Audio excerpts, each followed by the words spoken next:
어이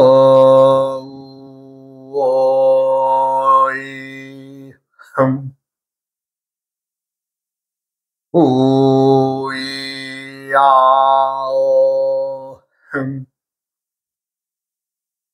우이야어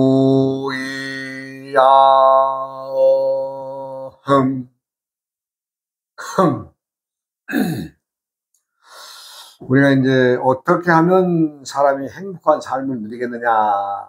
그래서 이것을 설명하면서 이 앞 시간에는 마음이 비어 있으니 그 빈 마음이란 놓고 빈 항아리 그놈이 주인이다는 주제로 말씀을 드렸고, 좀 마음이 비어 있는 것이 주인이라고 하니까 여러분들이 의아해하고, 아니 무슨 소리야, 이거 엉뚱한 소리 아니야 해서 이제 그 말을 조금 더 풀어서 말씀을 드려야 되겠기에, 행복을 한 삶을 누리기 위해서는 사람은 반쪽이다. 이제 제목으로 이번 시간에 말씀을 드리겠습니다. 사람이 반쪽이라고 하는 말에는 누구나 다 의심을 갖게 되죠. 무슨 소리야? 내가 하나의 온전한 생명체인데 왜 나를 반쪽이라 그래? 이럴 수 있습니다. 그런데 이제 가만히 한번 우리가 좀 들여다보자고요. 과연 뭐 나도 전혀 근거 없는 말을 여러분들에게 하는 것이 아니고, 또 여러분들 역시도 내가 하는 말에 의심이 간다면 의심할 수 있는 거죠. 왜냐하면 아닌 얘기를 할 수도 있는 거니까. 그러나 이제 내가 이제 사람은 반쪽이다 했는데 반쪽이 아니면 안 되겠죠. 반쪽을 내가 증명을 해야 되겠죠. 근데 사람이 이제 우리가 이제 무엇을 본다, 눈으로 본다 할 때 보는다고 하는 것은 뭐예요? 보는 나도 있고 나에게 보여지는 대상도 있겠죠. 그러니까 어떻게 돼요? 내가 보는 나나 나에게 보여지는 대상이 나가 서로 반쪽씩이죠. 내가 무엇을 듣습니다. 어떤 소리를. 그러면 온 정신이 그 소리에 따라서 멀리 있느냐 가까이 있느냐 아니 무슨 소리냐를 판단하기 위해서 내가 끊임없이 이 귀를 쫑긋하고 세워보죠. 그럼 어떻게 돼요? 나는 그 시간만큼은 무아지경에서 내가 없는 상황에서 무언가를 듣게 됩니다. 그런데 내가 듣고자 하는 나도 있지만 나에게 들려지는 대상의 어떤 소리가 있겠죠. 그건 상대와 나는 서로 반말이죠. 우리가 무엇을 만지게 됩니다. 무엇을 만지게 되면은 내가 만지면서 내가 인식을 하고 이거 뭐구나. 물론 눈을 뜨고 만질 때나 눈을 감고 만질 때나 똑같습니다. 근데 눈을 뜨고 있을 때 무엇을 이거 뭐구나. 이거 뭔데 이렇게 딱딱하구나. 이건 좀 물렁하구나. 이렇게 알 수 있죠. 그와 마찬가지로 나도 그것을 만지면서 반을 만지고 있고 상대도 나에게 만져지면서 반을 차지하고 있으니까 서로 반반 아니? 반쪽씩 아니? 우리들이 살아가는 동안에 끊임없이 눈을 뜨고 행동하든 눈을 감고 있든 아니면 잠을 자든 우리는 항상 반쪽이 움직이고 있습니다. 반쪽만 지니고 반쪽을 향해서 항상 대상과 함께하고 있다는 얘기입니다. 즉 나와 상대와 나 서로 반반이라는 거죠. 그래서 인생이 반쪽인 것을 알아야 되는데 이 반쪽인 것을 말하자면 착각을 합니다. 자기가 온쪽인 줄 알고 자기가 최고인 줄 알고 야 나는 반쪽이 뭐야 하면서 말하자면 이제 그때부터는 엉뚱한 갑질들이 나오죠. 나와 상대하는 대상들을 하찮게 여기고 가볍게 여겨서 자기가 갑질을 하죠. 갑질을 합니다. 갑을 관계로 형성이 된다면 그래서는 안 되는 건데.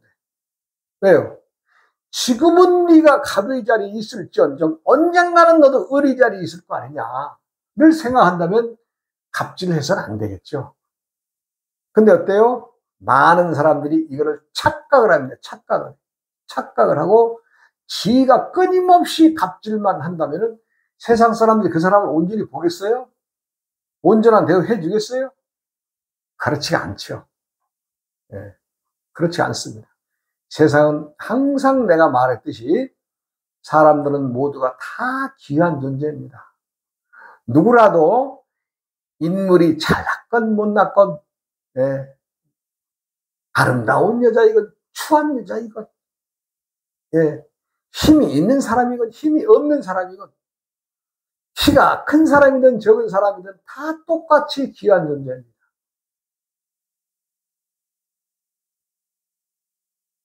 어느 것 하나라고 어느 누구라도 귀하지 않은 존재는 없습니다. 다 귀한 겁니다.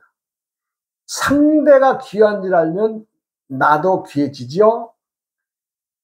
내가 상대를 인정하고 반쪽을 인정해야만 상대도 나를 귀하게 반쪽으로 인정해줘서 서로 합체가 되지 않겠어요? 사람이 사람을 본다는 것은 서로가 반쪽끼리 만나서 하나를 온전히 만들어서 본다는 것인데, 한번 이렇게 어떤 저 세상을 좀 어떤 기울기라 그럴까요? 좀 삐뚤음한 마음이랄까요? 예, 자기 욕심이 가득 찬 마음이랄까요? 이렇게 세상을 본다면 어떻게 되겠어요? 두 눈을 가지고서도 제대로 한 눈만 사용하는 결과가 나오겠죠. 그러니 어떻게 됐어요? 세상은 누구라도 귀한 존재입니다. 누구라도 세상을 부정하고 싶고 또 세상을 살면서 짜증도 납니다. 그럴 때가 있어요. 살아보니까 그럴 때가 있더라고요. 또 어떤 여건에 의해서 또 사람들이 이렇게 막 부정하게 되고 짜증을 내는 그런 세상이 있더라고요. 그럴 때에 까딱 잘못하면 이 몸이 망가지는 거죠. 내가 부정적으로 생각하고 세상과의 어떤 사람들과 부딪히고 내 몸 스스로 어떤 짜증을 내면서 내 몸 속에서 뭐가 일어나요? 화가 일어나요. 화라는 건 불이죠. 불 같은 마음이 일어나서 가누지 못하면 사람들이 쓰러지지요. 결국에는 쓰러집니다. 즉 몸이 망가진다는 얘기입니다. 몸이 망가져요. 이 짜증을 낸다 하는 것은 뭐예요? 스스로 자의 찔 증자. 스스로 자기가 자신을 용광로에 불로 달군 같은 그런 현상이 나는 거예요. 그럼 짜증을 나면 어떻게 했어요? 온전하겠어요? 세상은 반적인 것을 알고 부정을 긍정으로 받아들이고, 스스로의 짜증은 스스로 이렇게 되어가는구나 라고 스스로 풀어놓을 때에 자신의 건강을 지킬 수 있다, 이런 얘기입니다. 요즘에 이제 말하자면 이제 사람들 또 말하자면 이 정신병이라 그러죠. 정신병 환자들이 말하자면 지금은 많아졌어요. 정신병이 가장 일어나는 원인이 뭐예요? 자신을 알아주지 않는 세상에 대한 비관이에요. 그리고 스스로의 외로움. 크게 나눠보면 두 가지예요. 근데 요즘에는 정신병 환자들도 법적으로 대우를 해줘야 된다고 하니, 말하자면 미친놈들은 몽둥이가 약이거든요. 미친놈한테는 몽둥이 약입니다. 두들겨 패면 정신 납니다. 근데 요즘은 누가 사람 때릴 수 있어요? 못 때리죠? 그런데 사람이 존중해줘야 한다는 것을 미친놈들한테까지도 적용해서는 되겠어요? 낫게 하기 위해서는 두들겨 패야 되는데.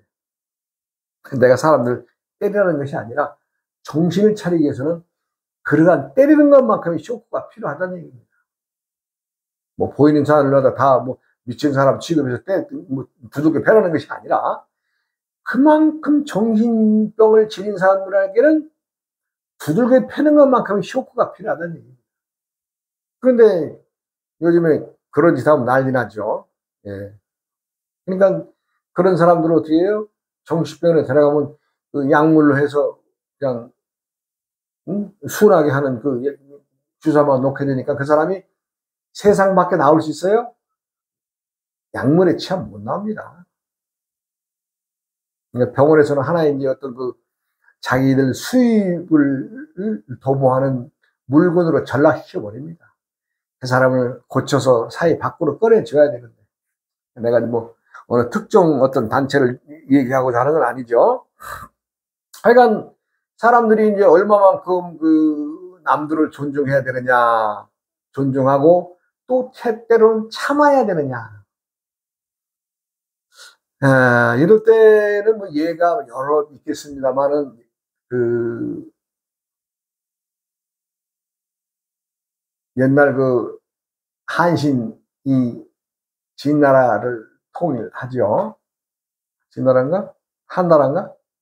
통일할 때에 그 한신이 어렸을 때 그 말하자면 이제 집에서 나름대로 몸도 수련하고 뭐 참 우리로 말하자면 열심히 좀 그 뭐 태권도도 좀 해보고 여러 가지 기술을 익히면서 이제 참 나름대로 이제 참 올곧게 살아가는데, 시장통 불량배들은 어디 그래요? 아, 이게 소문이 났겠죠? 야, 한신 저놈은 혼자서만 열심히 하고 무예를 닦고 그런 놈인데 한번 네가 한번 이길 수 있냐 없냐 이러니까 이제 덩치도 크고 말하자면 뭐에 당 푸주간, 예, 정육점, 우리로 말하면 백정이죠. 당시에는 백정의 아들이 고기도 먹고 뭐 덩치도 크고 막 힘도 세니까 좀 얻어먹을 거나 있으니까 그 주위에는 많은 그 졸개들이 붙을 거 아니에요? 근데 꼬드기는 거죠. 야, 너 한신 이길 수 있어. 내 이겨. 내가. 그래가지고 이제 딱 한다는 이제, 딱 맞추게 되죠. 그러니까 이제 그 한신한테 딱 그러지. 야, 너 나랑 한판 해볼래? 그러니까 한신이가, 난 너랑 싸울 생각 없어. 그래? 그러면 나는 분명히 응? 분명히 이겨, 내가. 그러니까 너 나한테 굴복하는 내 가랭이 밑으로 지나가 봐. 이렇게 된 거예요. 그런데 놀랍게도 한신은 손과 발로 기어서 그 대장간 아들의 가랭이를 지나갑니다. 사람이 때를 알아 처신하는 것이 이렇게 어려운 것입니다. 감히 보통 사람 같았으면 몇 대 얻어 맞더라도 가랭이 밑으로 기어가겠어요? 그러나 한신은 아무 생각 없이 그 대장 그 푸주간, 응? 아들이 그 정수영 아들이 그 응? 가랭이 밑으로 기어가라 했을 때 그 가랭이 밑으로 기어갑니다. 그리고 나서 나중에 일국의 군대를 거느린, 수백만의 군대를 거느린 대장군이 되잖아요. 그래서 참기 힘든 것도 스스로 내려놓고 긍정적으로 생각하는 이 정신, 이거 중요합니다. 민주주의라는 것은 국민들의 뜻, 국민들의 의중이 어디로 반영되느냐에 따라서 결정되는 나라가 민주주의예요. 한신이 그 어려운 참기 어려운 그 굴욕을 참아내고, 이제 말하자면 나중에 대장군이 됩니다만, 제가 어릴 때의 일이 있어서 잠깐 이번 시간에 얘기를 하겠습니다.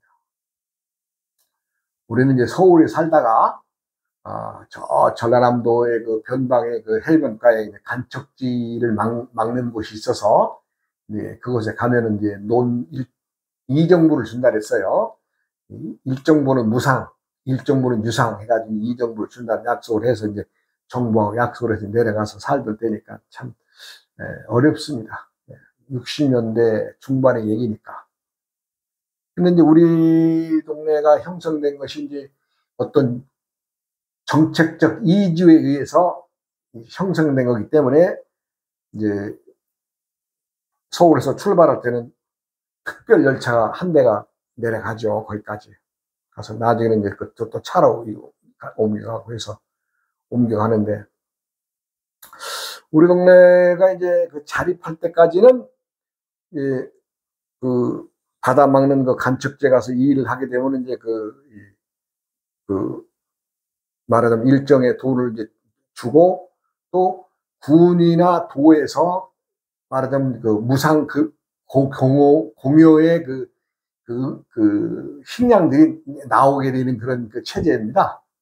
그러니까 이제 뭐 우리가 이제 봄과 가을, 여름, 봄, 여름, 가을, 겨울 보면 이제 군이나 도에서 이제 차들이 와서, 당시엔 우리가 이제 트럭을 갖다 재무시차라 그랬죠. 재무시차에다 싣고 와서 이제 우리 동네에다 이제 퍼주고 가고 이런 것들을 봤는데, 저희가 내려가서 1년인가 1년 반인가 지나면서는 그게 안 보였어요.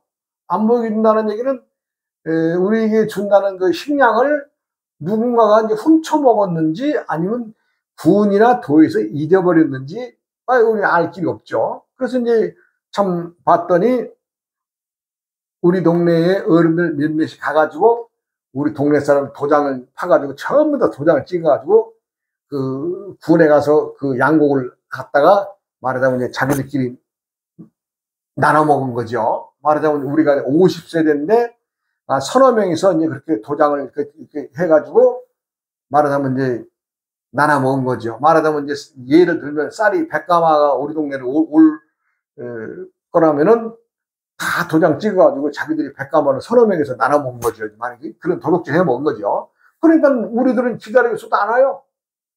그런데 3개월 기다려, 6개월 기다려, 9개월째 되니까 우리 동네에서 이거 무슨 소리, 이거 안 되겠다 해가지고 동네 어른들이 가서 알아보니까 말하자면 그 엉뚱한 놈들이 그렇게 동네에 못된 짓을 벌린 거예요. 그러나 우리는 먹고 살아야 되기 때문에 식량이 무조건 있어야 되잖아요. 그러니까 이제 당시로는 우리가 이제 밀가루나 강냉이가루, 보리쌀, 쌀은 그때 없었습니다. 그때 내 기억에는 쌀은 없었고, 강냉이, 밀가루, 말하자면 보리, 이렇게 이런 걸 작곡을 해서 했는데, 그나마라도 있어야 되니까, 동네에서 이제 말하자면, 야, 이거 안 되겠다. 한번 걸기 하자. 해가지고, 그 동네에 그 양곡을 팔아먹은 세 사람들은, 그 가족들은 놔두고 나머지 그 어른들은 그냥 그 돈 가지고 그냥 객지나서 도망가서 튀어버렸고, 그래도 동네 사람 벌을 줄 수는 없으니까 고소까지는 하지 않았죠. 왜냐면 고소하면 정식으로 이제 하니까 고소는 하지 않고 그냥 그래 어른들이 말하자면 이제 반묵인하에 어쨌거나 우리라도 살아야 되니까 이제 가는 거죠. 그러니까 이제 우리 동네 어른들이 이제 생각해냈던 것은 너희들이 식량은 도장 찍어서 왔지만 왜 확인하지 않고 도장만 믿고 왜 우리 동네 앞에다 떨어뜨려 줘야지 왜 그 사람들에게 줬느냐. 그건 너희들이 잘못한 거다. 너희들은 우리 마을에 차로 매일 때가 되면 주지 않았느냐. 이제 이러니 그건 너희들 잘못이다. 이래가지고 나가니까 이제 말하자면 우리가 이제 동네 사람들이 이제 회의를 했죠. 그때만 해도 데모란 말도 몰랐을 때죠. 누가 알겠어요. 1966년도 얘기니까. 지금 이 얘기가. 얘가 초등학교 6학년 때 얘기라서 기억을 납니다. 그 이제, 데모하러 가기 전날이죠. 이제 동네가 이제 마을 가운데가 이제 말하자면 당시에는 이제 종이 하나 있었어요. 그 종을 치면 종을 어떻게 치느냐에 따라서 몇 번 땡땡거리느냐에 따라서 그 의사가 전달이 되는 거죠. 오늘 회의가 있으니 회의 나와라 할 때는 그냥 뭐 난타를 친다든가 아니면 뭐 산불이 났다든가 할 때도 난타를 치고 어떤 위급상에서 난타를 치고 모여라 할 때는 땡땡 한다든가 뭐 이렇게 종에 어떤 거 치는 그 방법이 있어요. 근데 그런 이제 동네 회의합에 어떤 종이 이제 땅땅땅 울리죠. 그러니까 동네 사람들이 다 모이죠. 아주 그때는 마을회관도 없었습니다. 그냥 동네 길 가운데서 사람들이 서서 그냥 서로 웅성거리고 모여서 그냥 손 들고 말고 얘기하고 그런 시대니까요. 예. 동네 회의에서 동사무소가 없었어요. 마을회관이. 그래가지고 그날 결론은 내일 데모하러 가자. 예. 거기서 이제 군청까지는 대략 우리 마을에서 한 8km 정도 되는데 중간에 면소재지가 있어요. 우리가 살고 있는 면소재지를 지나야 되기 때문에 뭐 면소재지를 앞으로 가서는 많은 사람들이 움직이면 정보가 새 나가니까 마을 어른들이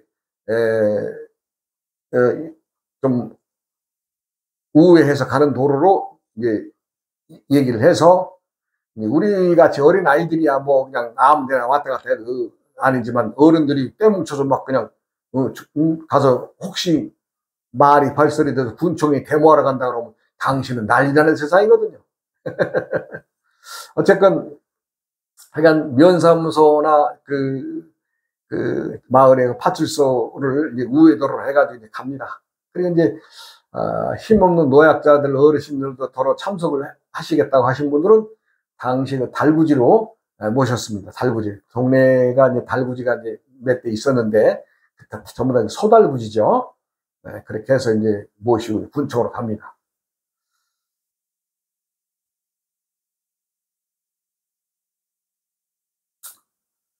그런데 이제 우리가 이제 데모를 하면 앞에 프랭카드가 붙어야 되잖아요. 근데 제 기억에는 아주 내가 잊어버리지가 않는 게, 군청 앞마당에서 우리 동네 어른들이 펼쳐 보인 것은 프랭카드가 지잡으로 왔습니다 거든요. 난 어릴 때 생각을 왜 지잡 넣고 있을까? 말하자면 그 속에는 엄청난 무서운 뜻이 담겨 있었어요. 동네 사람들, 우리가 이제 50호가 당시에 한 360명이 살았다고 하는데, 거의 300명 정도가 이제 말하자면 군청 마당으로 들이치는 거죠. 한번 생각을 해보세요. 그 군청이 뭐 뒤집어지지 않았겠어요? 느닷없이 한 300명 정도 와가지고 그냥 그 군청 마당을 꽉 메워버리고, 군수 면담하자, 뭐 총무과장 나와라, 뭐 이런 식으로 이제 나가게 되니까, 처음에는 총무과장만 나와가지고, 군수님이 안 계신다고. 그러니까 그래요. 일부는 그럼 경찰서로 쳐들어가겠다고 했어요. 그랬더니 경찰서장이 바로 쫓아가도 경찰서로 간다니까. 당신 그랬습니다. 그래요. 당신들하고 얘기가 안 되면 우리 바로 도로 올라가겠대, 도로. 왜? 우리는 서울에서 이주내려온 정착민이기 때문에 도에까지도 우리가 우리의 생활을 보호해줄 의무가 있어서 끊임없이 도에서도 지원이 나왔거든요. 그러니까 우리는 바로 도로 가겠다고 그러니까 뭐 공사로 뭐 어디 뭐 가셨다는 군수님이 대가리가 바로 보이더라고요. 우리가 군청에 도착한 것이 10시쯤 됐는데 10시, 11시까지는 혼란해가지고 서로 대화가 어떤 일정 그 어른들하고 대화가 안 이루어졌어요. 그러니까 뭐 웅성거리고 난리가 아니죠. 그냥 막. 그래가지고 우리 그럼 바로 도청으로 가겠다는 거예요. 도청으로 우리 그 마을 분들이 5명만이라도 도청 가서 데모했으면요, 이 군청은 난리 난 거죠. 그러니까 자기들이 책임이 있으니까, 아이고, 우리 당신들 요구를 들을 테니까 얘기를 하셔. 이렇게 된 거죠. 그러니까 당신들이 몇 년, 몇 월, 며칠부터 며칠 이렇게 해가지고 쭉 해서 우리에게 와야 될 곡식들이 안 왔으니, 이건 당신들이 이거 띵가먹은 거 아니요? 아니면 누군가가 쥐가 와서 그 곡식을 먹은 거 아니냐? 이래서 쥐잡으러 왔다는 프랭카드를 내걸고 데모를 했던 겁니다. 이렇게 동네에서 다 알죠. 그동안에 우리 마을에 와야 될 양곡이 안 오고 동네 일부 사람 몇 명이서 작당해가지고 그걸 도둑질해 본 거를, 그것도 한 번이나 두 번이요. 그러니까 석 달에 한 번씩 나와야 되는데 2번 결의돼 6개월이 지나니까 우리 동네 사람들이 살기가 어렵잖아요. 당시에는. 어려웠습니다.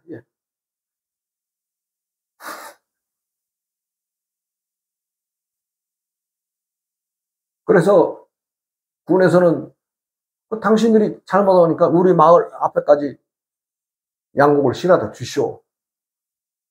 그런지 어디나 다 그 관공서에는 비상 으로 남겨둔 2여분의 그 곡식이 있습니다. 그래서 2번 안 온 것에 대해서는 요번에 한꺼번에 해주겠다. 그래가지고 그 당시에 그 GMC차가 2대가 우리 마을에 양곡을 싣고, 그렇게 해서 이제 근데 이제 문제는요, 자, 11시에서 12시 사이에 그 협상의 결말이 좋게 났어요. 났는데, 이 많은 사람들이 들어닥치니까 어떻게 돼요? 급하게 간이 화장소, 예, 또 간이 솥 걸어서 우리들을 먹여서 보내야 되니까.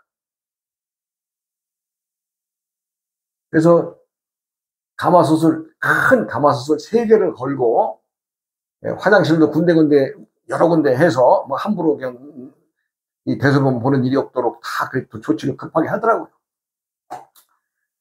아, 이제 12시쯤 되니까 가마솥이 걸어가지고 거기서 물이 끓는데, 당시에는 뭐 간단하게 먹을 수 있는 게 국수뿐이 더 있어요. 국수. 그러니까 뭐 국수를 갖다 그냥 가마솥 3개에다 그냥 막 끓여대더라고요.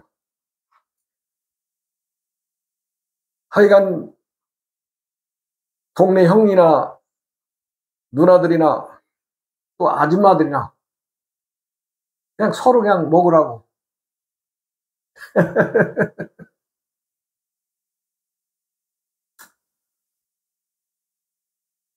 그날 내가 물론 과식을 했죠. 정상적으로 먹으면 우리가 한 그릇에 2그릇 정도까지 안 먹겠어요. 근데 3그릇을 넘어가면 거의 한 4그릇 가까이 먹은 것 같아요. 왜냐하면 이제 12시부터 1시 넘어가고 2시까지 사람들이 다 음식을 원만하게 맞출 때까지는 다 거기서 이제 텐트, 햇빛 가림막 치고 이제 거기서 이제 거적대에 가면 거기서 동네 사람들이 음식을 나눠 먹게 되는데, 모르겠어요. 그냥 저는 좀 그날 너무 과했는가 하여간 한 4그릇은 먹은 것 같아요. 인데요, 국수를 먹어보니까 이게 속에서 불어가지고, 아, 힘들었습니다. 그래서 이제 동네 사람들이 뭐 지금 좀 버스가 많은 세대가 아니니까 군에서 쓰는 이제 JMC 차가 2대가 동네 청년들을 위에다 태우고 먼저 이제 와서 동네 마을 가운데다 부려놓고 그 차들이 다시 와서 이제 동네 사람들을 이제 실어 가게 되는 어떤 그렇게 이제 약속이 돼 있는 거죠. 이제 동네 일부 형들하고 아저씨들은 그 차에 타고 올라가고, 이제 뭐 아줌마들이나 우리 어린아이들은 이제 다음에 오는 차를 타고 오게 했는데, 그래, 이제 그러니까 시간이 있으니까 뭐 맘 놓고 넉넉하게 먹는 거죠. 한 4그릇 가까이 먹은 것 같아요. 그래서 이제 사실 뭐 8kg라면은 뭐 지금 길 같으면 얼마나 좋아요. 근데 당신은 전부 다 그냥 비포장도로 자갈밭이니까요. 가다가 돌도 툭툭 쳐이고. 예. 그래서 이제 나도 그럼 차를 타고 가야겠다로 이제 좀 있었는데, 차가 왔어요. 예, 한 3시쯤 되니까 이제 차가 와서, 오후 3시쯤 되니까, 뭐, 여름날이니까 한나절이죠, 뭐. 3시인데. 그런데요, 반쯤이나 오니까 차에서 내려달라는 사람들이 많아지더라고요. 걸어가는 게 편하다고.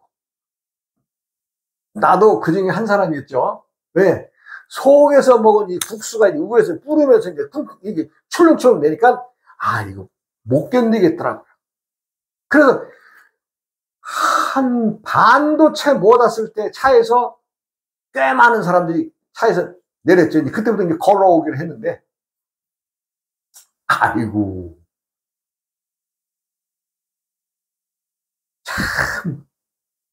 이 음식물 먹고 보드끼는 것만큼 괴로운 게 없습니다. 그래가지고 이제 터덜 오는데, 이제 어차피 이제 올라오면 그 마을, 큰 마을, 말하자면 면소였잖아요. 이런 마을을 지내야 되는데, 또 동네 응? 우리가 이제 삼촌이라 그러죠. 이제 장가간 어른들 보고는 삼촌한테 그 삼촌이 거기서 또 막걸리까지 한 잔 마셔놓으니까 사람들은 다 가고 나는데, 나하고 내 친구 2명하고 나랑 셋이서 그 어른 보호해가지고 와야 될 거 아니에요. 옛날, 지금 같은 누가 보호해 그냥 와버리죠. 근데 어디 그러져요? 술 먹은 사람인데. 그래가지고 그 사람 모시고 올랐는데, 하여간 집에 도착하니까 하늘의 별이 총총하더라고요. 예. 하늘에 별이 총총했습니다. 그리고 그 삼촌 그 집에 데려다 주고 이렇게 참 하늘의 별을 보니까 별이 총총하더라고요. 그만큼 아주 말하자면 그 데모하러 갔던 날의 기억이 그날의 밤에는 하늘의 별이 총총하더라는 기억으로 남습니다. 여러분들 12살 때 데모해 보셨어요? 저는 참 군청이 뒤집어 놓을 만큼의 큰 데모 대회를 뛰었던 사람입니다. 12살 때, 초등학교 6학년 때. 또 다음 시간으로 참 너무 오래된 얘기라서 뭉클뭉클하니 그렇습니다. 저도 지금부터 대략 한 60년 전의 얘기 아니겠어요? 자, 또 다음 시간에 이어가겠습니다.